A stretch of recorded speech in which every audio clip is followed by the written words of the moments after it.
Florida Governor Ron DeSantis is looking to put his ill-fated presidential launch behind him as he announces a tour of the US. Mr DeSantis will embark on a 4-day tour of Iowa, New Hampshire and South Carolina next week. After audio and connection woes overshadowed yesterday's launch, it's hoped Iowa will be critical on the governor's presidential ambitions after raising $1.5 million for his campaign within an hour of his announcement. Let's dig into what has happened this week. Joining me now, our regular US expert, Professor Simon Jackman. Thanks for your time. Look, I know all the talk of, the flop and the technical aspect of this. I'm intrigued as to the medium he picked on Twitter Spaces and with Elon Musk. What does this say about who he was chasing? Musk has helped turn Twitter into a more Republican-friendly outlet of late, and it's got this Silicon Valley libertarian kind of a free speech absolutist character to it that is straight out of Elon Musk's own personal story and personal brand. And so that's a key element of the Republican voting, primary voting Republican constituency. And so while it seems a little odd, I think, particularly to people this far away, there was actually, I think, a real point to that. There's a real audience of a tech-savvy, forward-thinking, leaning into the future element of the Republican base that I think DeSantis really wanted to talk to. Number one, they got a lot of money, like Musk himself. But number two, I think really trying to establish that this is a candidate with his eye on the future and trying to do something a little risky, as the tech flop turned out to prove. But there is some method to that seemingly a high-risk choice he took. Well, I guess it highlights he needs to take some risks. But yeah. Does it say anything about, splitting up the Republican demographic? Twitter is not for the young per se, but does he want a younger audience than Donald Trump? Where's his sweet spot? Where could he carve off bigger cohorts of the Republican base, do you think? Look, when we get away from the form, Twitter, when we get to the substance, I think that's the key thing about DeSantis and what he's trying to do. I think the choice of the medium, Twitter, was to present sort of a tech-friendly, plugged in with the zeitgeist version of a message that is very Trump-like in substance, Tom. If you listen to what DeSantis is proposing, if you look at his track record as governor in particular, he is as Trumpian as Trump when it comes to policy substance. What's really different is that he speaks in complete sentences that are well-formed.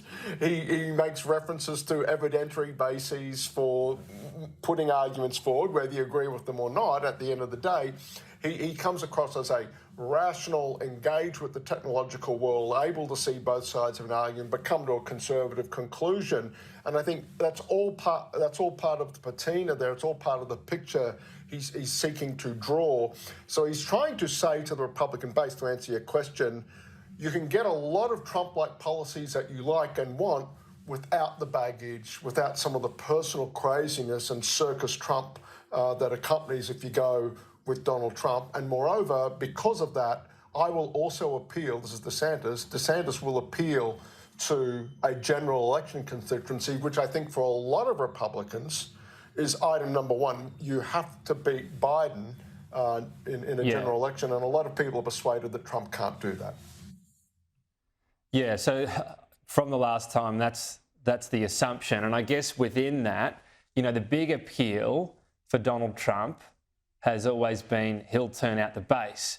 What happened once Democrats realised that was they turned out in response. So we had this huge sort of turnout competition. So what does DeSantis bring to that? Does he turn out enough of the base, or maybe when people aren't as worried about him, they don't turn out for Joe Biden because, now he's this incumbent and 4 years older? It's a pretty long, rambling, complicated question I'm giving you, but how does the turnout factor, I guess, play out when you talk about DeSantis?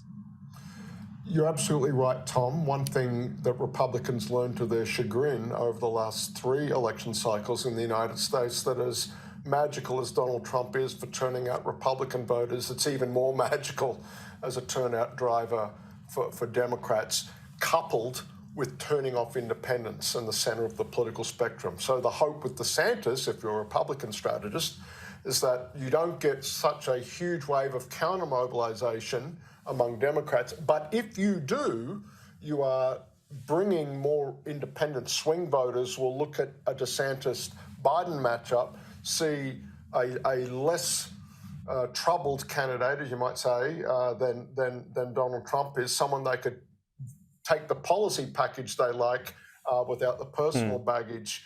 And that's the needle that DeSantis, I think, is trying to thread come a general election. But, Tom, he's got to win the primary first. And as the setup indicated, this road trip to Iowa, now he gets the road test. How does he perform out there away from his home state of Florida? How does he perform on the stump in these key domains where the stump speech that is Donald Trump dines out on? You put him in front of a room. He has his audience that reliably turns out to his events. He gets great optics and great buzz out of those events. Can DeSantis start to build a bit of on-the-ground energy? And it's a big hill for him to climb. We'll see how he goes. We'll get into it another time. Then we get to what the rules will look like for those primaries where early momentum might build as well. Just quickly on the debt ceiling, not a solution to this yet. Is there a sense Republicans might at least stick a spoke in the wheel? And even if we get it resolved a few weeks later, we know government employees get back pay, that sort of thing. But given the economic situation over there, the pretty fraught one, they managed to sort of paint Joe Biden as having taken the economy off a cliff? That's what this is all about, Tom. It's an amazing game of political chicken. The stakes couldn't be higher for the global economy. I think at the end of the day, both sides do not want to go over the cliff. I think Biden, and for both sides, there's just too much political risk associated with blame game should there be a default. And I think expect to see, a bipartisan vote in the Congress. There'll be enough for both sides to declare victory, for Biden to say, well, we didn't completely cave, the spending cuts aren't too great, but there will be something there for Republicans to cry about. The extremes of both parties will not get what they want, but I think there's a way, and it's delicate politics for McCarthy as Speaker of the Republican caucus, to actually land this deal with some of his side voting no, but with enough moderate Democrats who don't want to crash the economy either, building that coalition.